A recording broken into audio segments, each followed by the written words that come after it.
So it turns out that the human brain is very sensitive to getting hit on the head. And the olfactory system sort of mirrors every time you have one of these impacts. So even repetitive head bumps, as people who play soccer or football have all the time, that results in a loss of the ability to smell things. Going further, if you have a concussion, a mild traumatic brain injury, that also interferes with your ability to smell things. And having a traumatic brain injury finally also does the same thing. And you can treat these with olfactory enrichment. Some people call it olfactory training. And what that is multiple pleasant scents given on a daily basis. It's a sort of thing that we just don't have in our daily lives, but having that kind of repetitive, complex olfactory stimulation turns out to really help. So, for example, children who've had concussion can have their executive function improved by low concentration olfactory enrichment, different odors given on a daily basis. Executive function includes flexible intelligence, the ability to focus on things, the ability to not deal with extrinsic stimuli, and the ability to get to figure out things, how to get things done.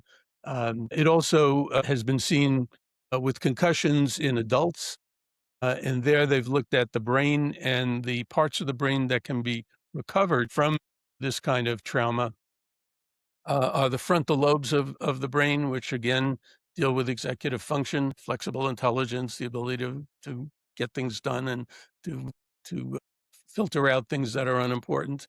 And it also improves the part of the brain that controls motor coordination, the cerebellum. And the cerebellum actually has one of these direct superhighway pathways from the olfactory system. And so the olfactory sense both is able to tell you what's going on, that is, the loss of it tells you that something serious is going on.